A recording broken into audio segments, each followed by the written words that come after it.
بالکل ناظرین، جس طرح سے انہوں نے بتایا کہ ان کی وہ بچی اب نارمل تھی، وہ پراپر نارمل نہیں تھی، اور میرا خیال ہے معاشرہ ہمارا جانوروں کا معاشرہ بنتا جا رہا ہے کہ کسی چیز کا ہمیں خیال تک نہیں ہے.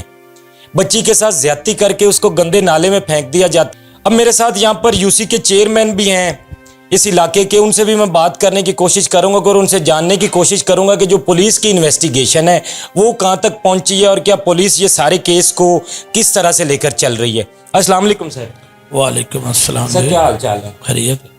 سر ساری جو معاملات ہیں پولیس کے وہ آپ دیکھ رہے ہیں، پہلے دن سے لے کر اب تک پولیس کیا تعاون کر رہی ہے؟ ہاں بے شک تعاون کر رہی ہے جی ہمارے ساتھ. کوئی معاملہ ایسا ہمیں ابھی نظر نہیں آیا کہ پولیس کی انویسٹیگیشن میں ہمیں کوئی تھوڑا بہت 19-20 کا فرق نظر آئے. ابھی تک ہمارے جو افسر بالا ہیں اوپر بھی ایس ایچ او سبان سے ہٹ کے بھی میں اوپر بھی رابطے میں ہوں، مجھ سے بھی ان کی بھی بات ہوتی ہے، اوپر کی ایس پی صاحبان تک میں رابطے میں ہوں.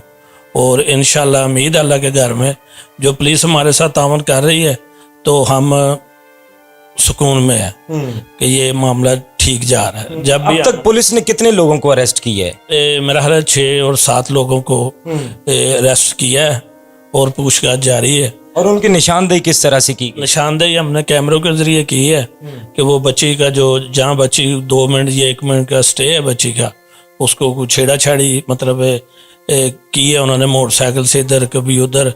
اس شک میں ہم نے اٹھائے ہیں وہ کہ ہمیں پولیس والوں نے کہ اسے ہمیں کچھ ملے، کو کرو مل جائے. اور کیمروں میں جو ہم دیکھ رہے ہیں وہ تو ہماری بچی سیدھی سیدھی جا رہی ہے. اس سے پہلا جو بٹ صاحب نے آپ کو بتایا کہ وہ اپنی بہن کے گھر گئی ہے اور واپس آئی ہے، اور کچھ اس نے تھوڑا سا اشارتاً اپنی بہن کو کہا ہے کہ مجھے مطلب بول نہیں سکتی تھی ویسے فری جیسے ہم بول رہے ہیں، اس نے ایسے اشارہ کیا ہے اپنی بہن کو اور وہ ادھر سے ادھر لے آئی ہے گھر. جو ہی گھر پہنچتے ہیں اور فوری 2-4-10 منٹ بعد وہ کہتی ہے کہ میں نے پھر کوئی چیز لینے جانا ہے. پھر وہ جیسے جاتی ہے تو واپسی نہیں آتی. پولیس کی حد تک ہم ابھی تک مطمئن ہیں. کہیں ہم دیکھیں گے انشاءاللہ 19-20 ہمیں نظر آئی یا کوئی معاملہ ایسا کوئی ٹیڑھا میڑا تو پھر ہم انشاءاللہ اوپر بھی بیٹھے ہیں. سارے معاملات اللہ کی مہربانی، اللہ کی ذات پہ. ہم نے تو اہل علاقہ بڑے غمزدہ ہیں، یہ ہماری بہنوں جیسے نے اپنی بیٹیاں ہیں. یہ ہمارا ایک کنبہ قبیلہ ہے، ہم ادھر رہتے ہیں، باپ دادا سے رہ رہے. یہ نہیں کہ کوئی ہمسائے یا میں چیئرمین یا ایسے ناطے سے نہیں. میرا ان سے جو گھریلو فیملی تعلق ہے سب گھروں سے. خوشی غم ہمارا ادھر اکٹھا ہے اللہ کی مہربانی سے. خوشی غم میں ہم اکٹھے ہیں. ہمیں بے دہا اہل علاقوں کو تکلیف ہے.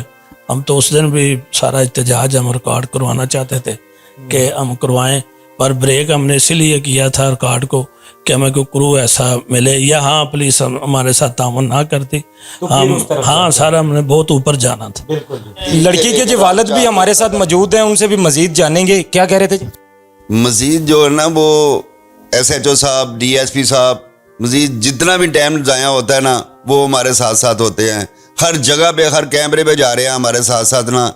یہ پہلی دفعہ ایسا ہوا ہے کہ پولیس کام کر رہی ہے. مطلب آپ کو ایک تو جس طرح کا واقعہ ہو جاتا ہے، ہم مطمئن ہیں اس پہ نا، پولیس پہ اس ٹائم پہ جو ہمارا کام کر رہی ہے نا، جو ہمارے ساتھ تعاون کر رہے ہیں نا، ان لوگوں کو میں سلوٹ کرتا ہوں کہ ایسی پولیس اگر ہمارے پاکستان کی ہو جائے نا تو ہمیں اور کسی ایسے برائیوں کی جڑ ختم ہونے سے کوئی دیر نہیں لگے گی.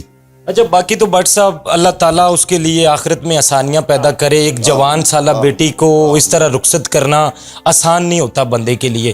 آپ کی باقی بیٹیاں بھی جو ہیں اب نارمل ہیں.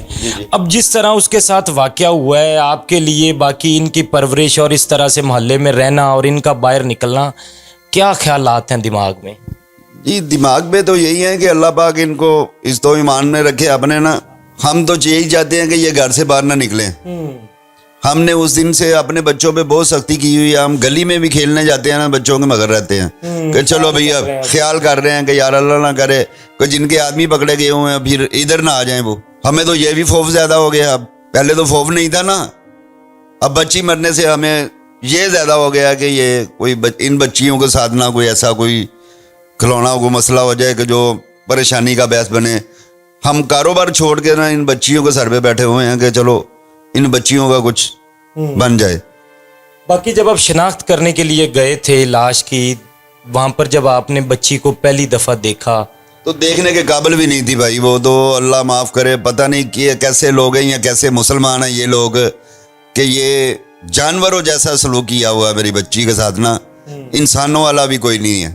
جانور بھی کسی کو مار کے پھینک دیتا نا تو اس سے بھی بدتر تھا. اب میں باپ ہوں، میں یہ بات کہہ نہیں سکتا نا جو اس کے ساتھ ہوا تھا. بالکل ایسے ہی ہے، بڑے دکھ کی گھڑی تھی. اب اعلیٰ حکام سے یا آپ کی وزیر اعلیٰ مریم نواز صاحبہ سے کیا اپیل ہے؟ میری مریم نواز صاحبہ سے تو یہی اپیل ہے کہ ہمیں انصاف چاہیے. جس طرح میری بچی سے نال زیادتی ہوئی، اللہ نہ کرے کسی اور بچی کے ساتھ ہو. مجھے تو اس کا انصاف چاہیے نا. میرے ساتھ میری 4 بچیاں معذور ہیں، میری ایک بچی کے ساتھ یہ ہوا تھا، دوسری بچیوں کے ساتھ کیا ہوا. اللہ نہ کرے کل کو ہم مر جاتے ہیں تو یہ بچوں کا کیا عالم ہوگا. یہ تو ہمارے جو سربراہ ہیں، جو حکومت حکمران ہیں، ان کو چاہیے نا سوچے، اور ہمارے بارے غریب آدمی کے بارے میں بھی کچھ سوچے. بالکل جی، بٹ صاحب ہمارے ساتھ موجود تھے اور ان کی گفتگو آپ سن ہی رہے تھے. اور یقینی بات ہے جس طرح سے انہوں نے کہا، جس طرح ان کی جوان سالہ بیٹی کو زیادتی کر کے قتل کر دیا جاتا ہے، اس طرح تو معاشرے سے کسی کا ایک کہہ لیں کہ ٹرسٹ ہی اٹھ جاتا ہے. اب کل کو ان کی 4 بیٹیاں اور وہ بھی اسی طرح اب نارمل ہے، بندہ کام پر جب ہوتا ہے یا ہر وقت تو ان کی فکر لگی رہے گی. اور جس طرح سے انہوں نے کہا کہ کل کو اللہ نہ کرے اگر ہم مر جاتے ہیں تو ان کو سنبھالنے والا کون ہے، اور کیا اس معاشرے سے کوئی ایسی توقع کی جا سکتی ہے؟ یہ مسلمانوں کا معاشرہ کسی طرح سے آپ کو لگتا ہے جس طرح سے ان پر قیامت ڈھائی گئی، کیا کسی اور معاشرے میں اس طرح کا ہوتا ہے، کسی مہذب معاشرے میں؟ یہ ایک دکھ بھری داستان تھی بٹ صاحب کی جو آپ کے سامنے رکھی. اور ہمارے ساتھ علاقے کے چیئرمین صاحب بھی تھے، ان سے بھی جاننے کی کوشش کی کہ پولیس کی جو انویسٹیگیشن ہے وہ کہاں تک پہنچی ہے اور کس طرح معاملات چل رہے ہیں. فی الحال ابھی تک تو پولیس کی انویسٹیگیشن سے بھی مطمئن ہے اور پولیس بھی ان کے ساتھ تعاون کرتی نظر آ رہی ہے. تو انشاءاللہ اگر آنے والے دنوں میں پولیس کہیں تعاون نہیں کرتی ہے تو ضرور انشاءاللہ ان کے ساتھ کھڑے ہوں گے. اور اب تک کے لیے اتنا ہی. اپنے میزبان کو دیجیے اجازت. اللہ نگہبان.